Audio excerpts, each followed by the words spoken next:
बड़ी खबर आपको बता दें, प्रधानमंत्री मोदी एससीओ समिट के लिए उज्बेकिस्तान के समरकंद पहुंच चुके हैं। आज पीएम मोदी पहले समिट में हिस्सा लेंगे, उसके बाद रूस, उज्बेकिस्तान और ईरान के साथ द्विपक्षीय बातचीत में हिस्सा लेंगे प्रधानमंत्री नरेंद्र मोदी। ये बड़ा अपडेट इस वक्त हम आपको दे रहे हैं। 3 देशों के साथ पीएम मोदी की द्विपक्षीय वार्ता होगी। एससीओ समिट में हिस्सा लेने के लिए पीएम मोदी समरकंद पहुंच चुके हैं और आज रूसी राष्ट्रपति व्लादिमीर पुतिन से भी मुलाकात करेंगे प्रधानमंत्री नरेंद्र मोदी।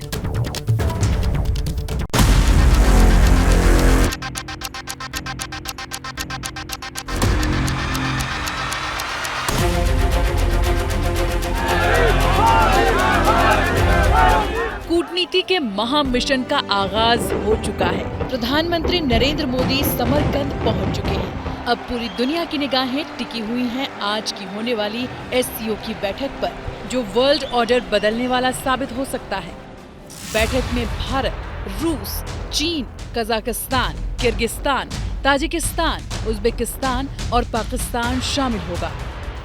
इस बैठक में शामिल होने वाले देशों में रूस होगा, जो हर मोर्चे पर भारत के साथ खड़ा होता है। वहीं चीन और पाकिस्तान भी होंगे, जो हिंदुस्तान के धुर विरोधी माने जाते हैं। उज्बेकिस्तान रवाना होने से पहले प्रधानमंत्री नरेंद्र मोदी ने ट्वीट कर कहा कि एससीओ शिखर सम्मेलन में मैं सामयिक, क्षेत्रीय और अंतर्राष्ट्रीय मुद्दों पर विचारों का आदान प्रदान करने, एससीओ के विस्तार और संगठन के भीतर बहुआयामी और परस्पर लाभकारी सहयोग को और गहरा करने को लेकर उत्सुक हूँ। शिखर सम्मेलन में शामिल होने के लिए पीएम कल रात करीब 9:30 बजे समरकंद पहुंचे। मोदी का शानदार स्वागत हुआ। उज्बेकिस्तान के पीएम अब्दुल्ला अरिपोव मोदी को रिसीव करने पहुंचे थे। आज सुबह 9:50 पर एससीओ की बैठक की शुरुआत होगी। सुबह 10:30 बजे रेस्ट्रिक्टेड फॉर्मेट बैठक होगी, यानी कि इस बैठक में 2 देशों के राष्ट्राध्यक्षों के साथ केवल उनके दुभाषी मौजूद रहेंगे। 12:10 पर प्रतिनिधिमंडल चर्चा होगी।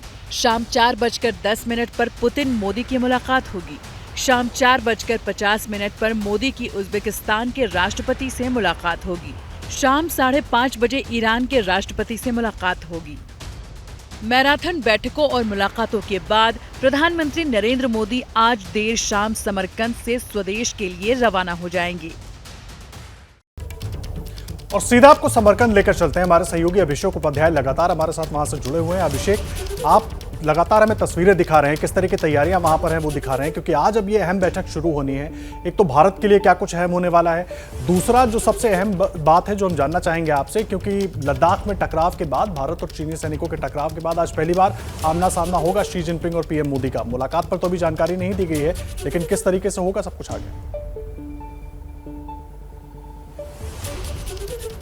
बिल्कुल, देखिए आज द्विपक्षीय बातचीत तो नहीं है चीन के साथ में, लेकिन एक ही छत के नीचे प्रधानमंत्री नरेंद्र मोदी भी होंगे, चीन के राष्ट्रपति शी जिनपिंग होंगे, पाकिस्तान के प्रधानमंत्री शहबाज शरीफ होंगे। तो ये एक जो कूटनीति में जिसे कहते हैं कि एक दुर्लभ मौका या एक ऐसा मौका जिसमें पूरी दुनिया की निगाहें होती हैं, वो आज होने जा रहा है। और अभी मैं जहाँ पर हूँ, देखिए ये एग्जैक्टली ये वही होटल है जहाँ पर पीएम नरेंद्र मोदी रुके हुए हैं, और हम उसी कांग्रेस सेंटर कहते हैं, ये उज्बेकिस्तान के समरकंद का कांग्रेस सेंटर है, जहां पर एससीओ की समिट आज होने जा रही है। जो भी हेड ऑफ स्टेट्स आए हुए हैं वो यहीं पर रुके हुए हैं। तो आज सबसे महत्वपूर्ण ये होगा कि आतंकवाद को लेकर के क्या बात की जाती है, क्योंकि आतंकवाद एक बड़े एजेंडे में है यहाँ पर। दूसरी बात है कि क्षेत्रीय सहयोग, और क्षेत्रीय सहयोग की जब बात आएगी तो उसमें क्षेत्रीय सहयोग में भारत के पड़ोसी देश भी होंगे, सेंट्रल एशिया के देश भी होंगे, और साथ में जो इस समय के हालात हैं, रूस यूक्रेन से लेकर के चीन ताइवान, इन सब के बीच में भारत की जो भूमिका है उस पर सबकी नजरें होंगी। जी बिल्कुल अभिषेक, अब अगला सवाल ये है कि क्योंकि 2 घंटे का भी अब वक्त नहीं बचा है, 9:50 से एससीओ का जो समिट है वो शुरू हो जाएगी। ऐसे में इसके पहले क्या हलचल है? दूसरा ये कि ईरान, उज्बेकिस्तान और रशिया के राष्ट्र प्रमुखों के साथ प्रधानमंत्री की मुलाकात भी होगी, उससे क्या निकल कर आएगा? उम्मीद क्या लगाई जा रही है? बिल्कुल, देखिए पहले मैं आपको एक तस्वीर दिखा दूं। आपने हलचल की बात पूछी है तो ये वो एससीओ समिट की जगह है जहां इस समय हम मौजूद हैं। मैंने पहले भी आपको दिखाया, प्रधानमंत्री नरेंद्र मोदी जहां पर ठहरे हुए हैं, ये उनका होटल है और ये पूरी समिट का वेन्यू है। ये जो एक लंबा सा कांग्रेस सेंटर है, उसमें बहुत सारे नए ऐसे होटल बनाए गए हैं, बहुत सारे ऐसे सेंटर्स बनाए गए हैं जहाँ पर अलग अलग प्रोग्राम्स हैं। और द्विपक्षीय बातचीत जो है वो सबसे महत्वपूर्ण होगी। भारत और ईरान के बीच में जो बातचीत है वो इसलिए महत्वपूर्ण है क्योंकि ईरान लगातार ये कह रहा है कि उसको भारत उसका तेल खरीदना शुरू कर दे, जो 2018 के बाद से भारत नहीं खरीद रहा है।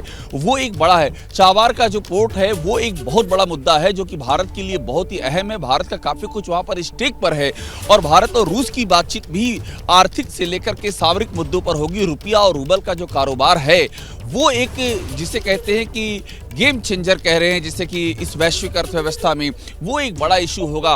उज्बेकिस्तान के राष्ट्रपति से बातचीत होगी। सेंट्रल एशिया में जो भारत का स्टेक है उसको लेकर सेंट्रल एशिया के उज्बेकिस्तान नहीं, बाकी सभी देश बहुत उत्साहित हैं।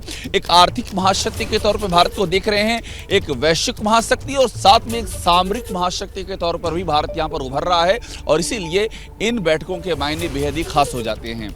जी अभिषेक, क्योंकि लगातार आप वहां से हर तस्वीर, हर हलचल की जानकारी दर्शकों तक पहुंचा रहे हैं, एक महत्वपूर्ण सवाल ईरान को लेकर भी, जिक्र आपने ईरान का किया। ईरान का इस एससीओ का मेंबर बनने के साथ ही जो अमेरिकी विरोधी देशों की गोलाबंदी है वो बढ़ जाएगी। ऐसे में भारत और अमेरिका के कूटनीतिक रिश्तों पर भी सभी की निगाहें हैं।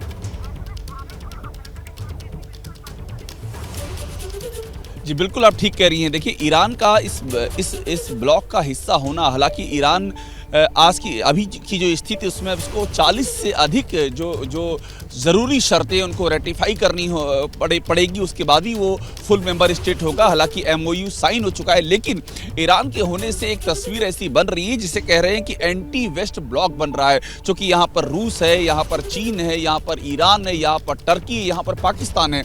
इन पाँचों को आप मिला लीजिए तो जो ब्रॉडर लाइन्स हैं उसमें ऐसा दिखता है कि ये वेस्ट के खिलाफ एक गठबंधन बन रहा है। यहाँ पर अमेरिका की इस पर पूरी निगाहें हैं और भारत की यही बैलेंसिंग है और इसी भारत की बैलेंसिंग के नाते भारत का जो कद है वो हर ब्लॉक में, हर ध्रुव में, हर धुरी में भारत का एक अलग ही विशेष स्थान है। क्योंकि भारत की जितनी साम में पश्चिमी देशों के साथ है उतना ही साम में रशिया के साथ में भी है, उतना ही ईरान के साथ में भी। और ईरान तो बहुत ही उत्सुक है कि भारत के साथ में व्यापारिक साझेदारी, खासतौर पर जो तेल की खरीद है वो भारत फिर से शुरू कर दे ईरान की। तो भारत इन सब में विशिष्ट इसीलिए कि भारत किसी भी खेमे का हिस्सा नहीं है, इसके बावजूद हर खेमे के लिए बात है, इसीलिए सबकी नजर भारत पर ही लगी होगी। अभिषेक, बहुत धन्यवाद आपका फिलहाल के लिए, आप लगातार नजर बनाकर रखिए। जैसे ही घड़ी का काटा दोपहर 2:30 पे आए, बबीता जी का दिल सास बहू साजिश के लिए मचल जाए। और ये है इनकी बहू, पूरे दिन ऑफिस की टेंशन हो जाए गॉन जब ये करें अपना फेवरेट शो फ्री टाइम पे ऑन।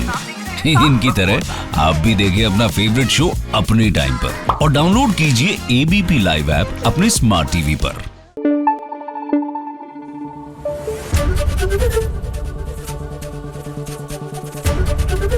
एबीपी न्यूज आपको रखे आगे।